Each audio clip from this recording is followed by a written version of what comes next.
Hey guys, I'm going to get into a film called Repulsion, which is a psychological horror film that came out in 1965. And this is one of my all time favorite films, and I've been very intimidated to talk about it for a long time, as well as Rosemary Baby in Chinatown, because the director, Roman Polanski, is an evil man at the end of the day. But he's an evil man who is a further ahead of his time genius, too. So, I mean, this is the ultimate kind of challenge right here of like, I think the line is finally blurred right here of, yes, I will separate the art from the artist because sometimes evil forces are wiser also, and film might just be the safest outlet of all time to kind of find this for yourself in a lot of ways and exploring your devils, but then also kind of knowing that like the devil made something this great because he got there through the ultimate tragedy. I mean, literally his parents died out in a concentration camp, and his wife was brutally murdered, and as well as a pregnant wife. But also at the same time, you got to make some of the greatest films of all time. Experience the highs of highs. Work with the best actress, one of the best actresses of all time, Catherine Deneuve, with this film. So that's the thing, because I'm watching Catherine Deneuve come in this film. That's what shines and makes this an ultimate collaboration of clearly. Now that I know what the context of where Roman Polanski's head is at, it's like I'm seeing a completely tortured evil man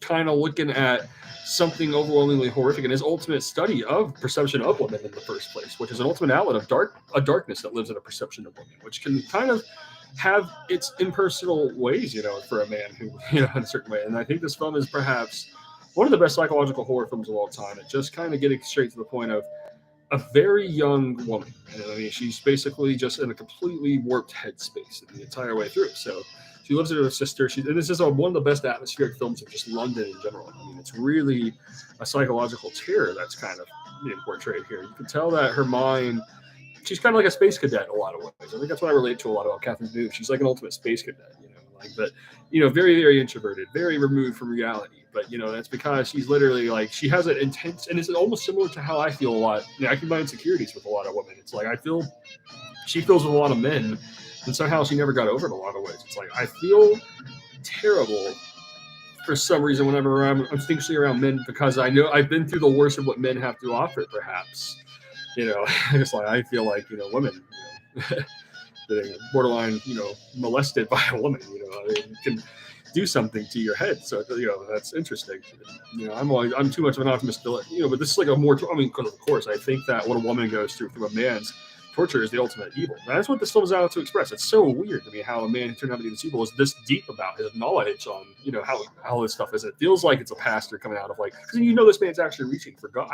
That's the thing. He's reached for God in a way that could be harder than it is stronger than I ever have. So, to see this is just really powerful. I have to just kind of shut up about my opinion about an evil man and kind of just take in the magnificent film he made, and it's like, because this is actually very wonderful trance-like how it portrays it. And it reminds you a lot of like Eraserhead's tone for David Lynch, early David Lynch tone, it certainly kind of lives in this film. It's an ultimate character study of Catherine Deneuve just kind of having all these psychological issues unfold over a weekend. It's like everyone leaves for the weekend and she's just kind of got the place to herself and she's just gradually, slowly having all these visions that reminds me so much of the film Black Swan. It's literally like the 60s take on Black Swan, not as much as like the artistic struggle, but rather just a more young woman's kind of perspective where she's just going mad.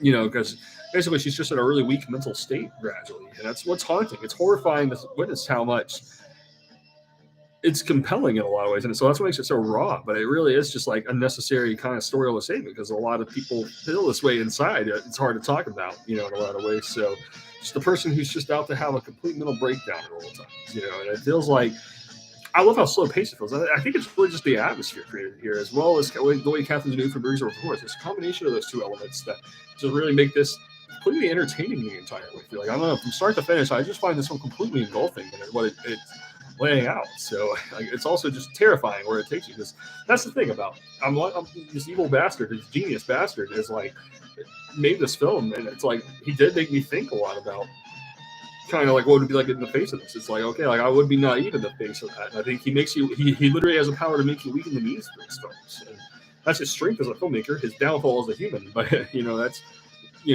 but that's a lot of it right there. So, of course, the message, a lot of this for me, because that's the thing, you can watch all this stuff and it's a big time makeup of what you will. Of course, most of my favorite directors, they are not evil bastards like that. They've never done anything like bad as he's done.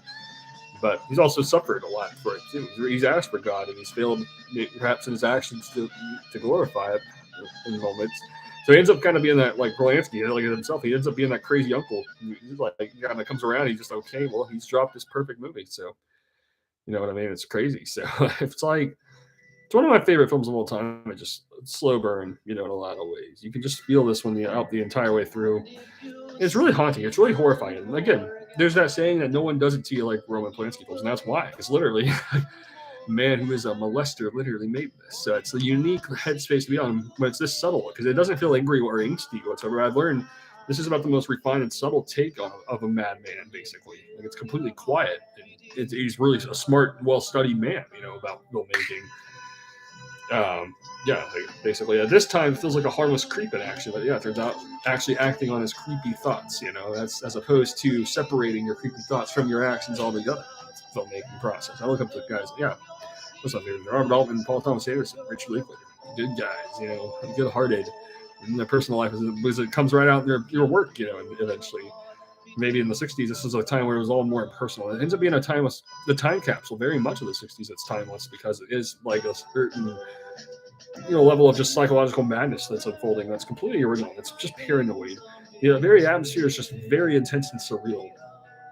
And I mean, it's just the thing is like this is just the original. I mean, I can't. I feel like nothing like this had been made outside of a film like Psycho by Alfred Hitchcock. This almost further evolves what Psycho is doing into even more terrifying places. That's the thing about Polanski. It's like I think he almost that's just terrifying. Like again, it's intimidating, but he kind of has a one walking force of power he has almost over Alfred Hitchcock as a director. Is that his films do kind of haunt you a little more. I feel like his best moments, like this Rosemary's Baby in Chinatown, kind of scared me more because really it is like an evil man who reached for God his whole life and literally like yeah, the evil kind of triumphs in his outlook in a very harsh way. So he's like a man who fights endlessly to make sure that's everything he's felt is being represented in his work. So that's going to come right out.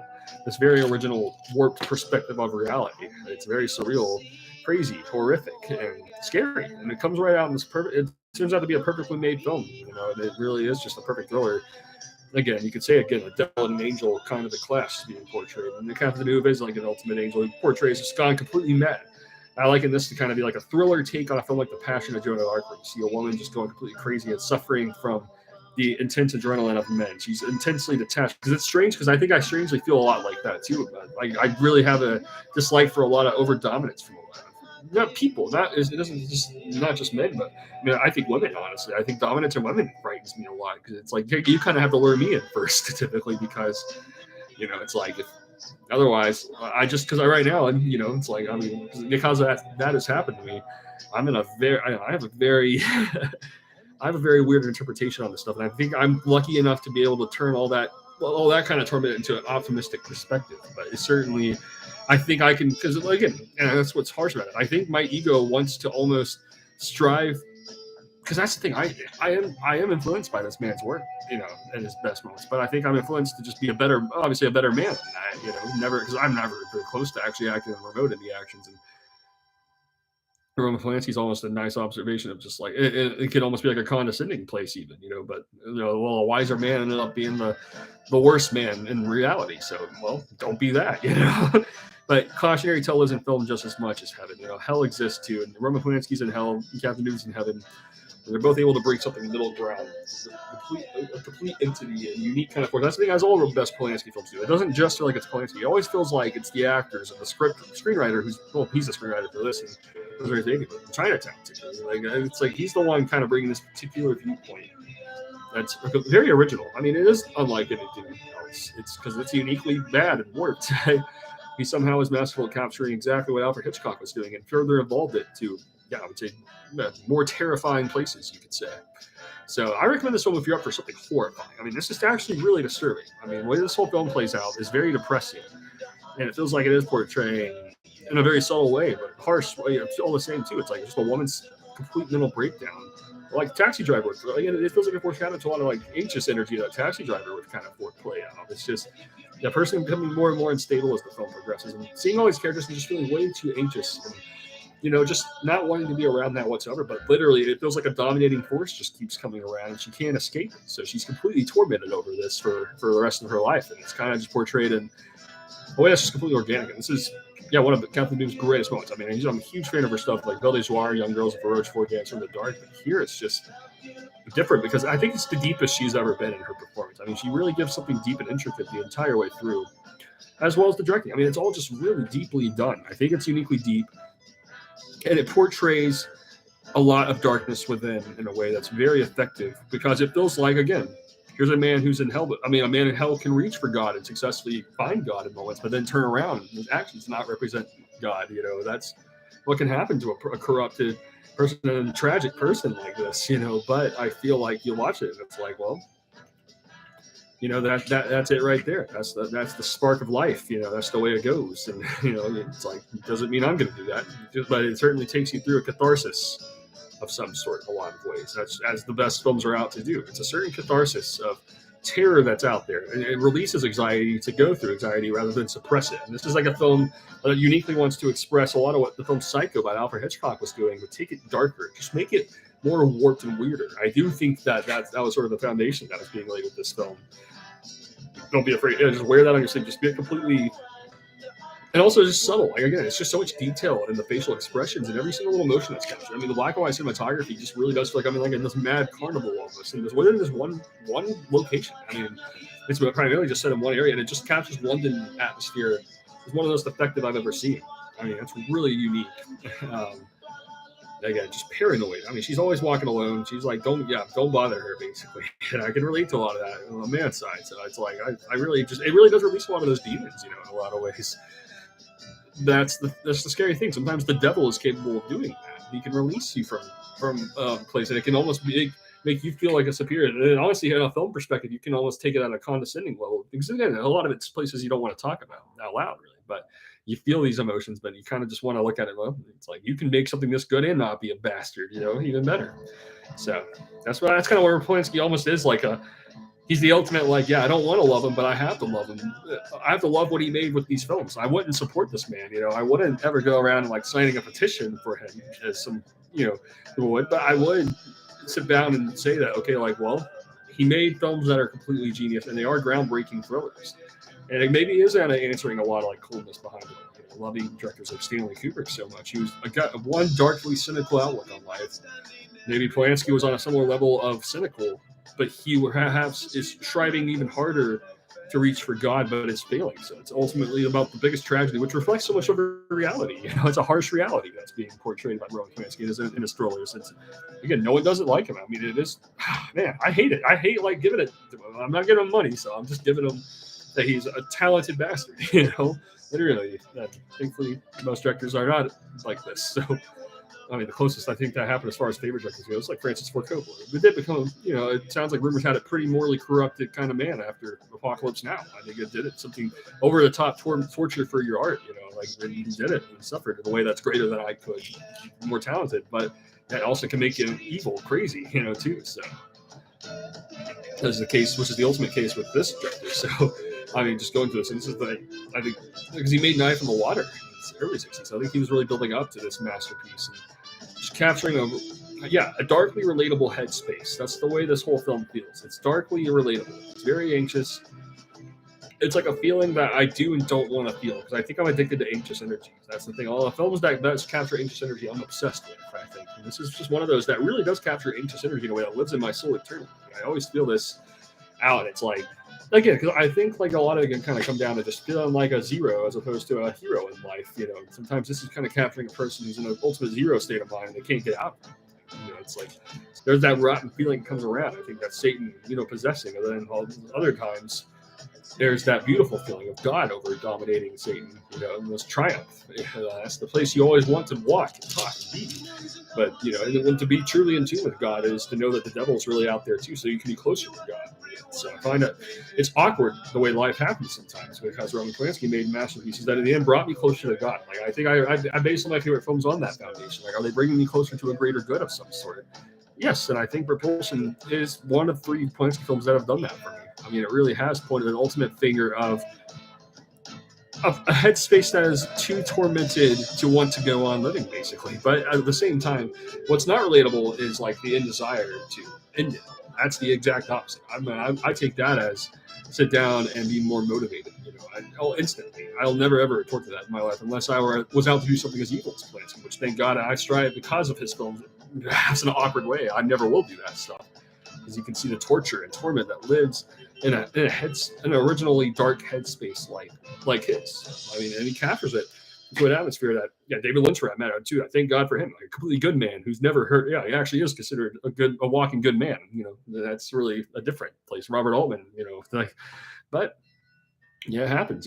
That's the dark way of life. And to suppress that is to deny reality, I believe. So this film happened. It exists. So I have to love it for that. Not the man. I love the film. It's different.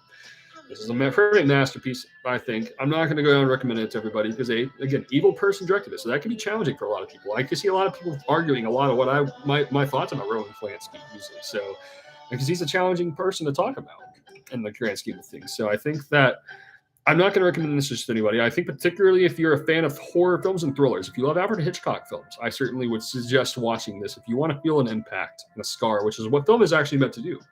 But the man is in a walking force of being too cold in the end because he experienced highest of highs and lowest of lows. So it's like, I think a lot of that's just what Repulsion's out to do. Just make you feel paranoid about a lot of things, make you feel that buzz of life, and a lot of that. I love that stuff. So if you love that stuff too, I highly recommend this film. I don't know if everyone does, so I'm not going to recommend this film to everybody. I think the one film by the Polanski I would recommend to everyone, honestly, just Chinatown and Rosemary's Baby potentially. That's really a loud force of Satan coming out even further. And everyone has a different perception of film. Maybe you don't want to go that deep into it. Maybe you do. It just depends on your outlook on things. That's Repulsion. It is a masterpiece, and I do recommend this film if you love a good thriller. And just it's quite something else. It's everything about this whole thing. It's just different, man.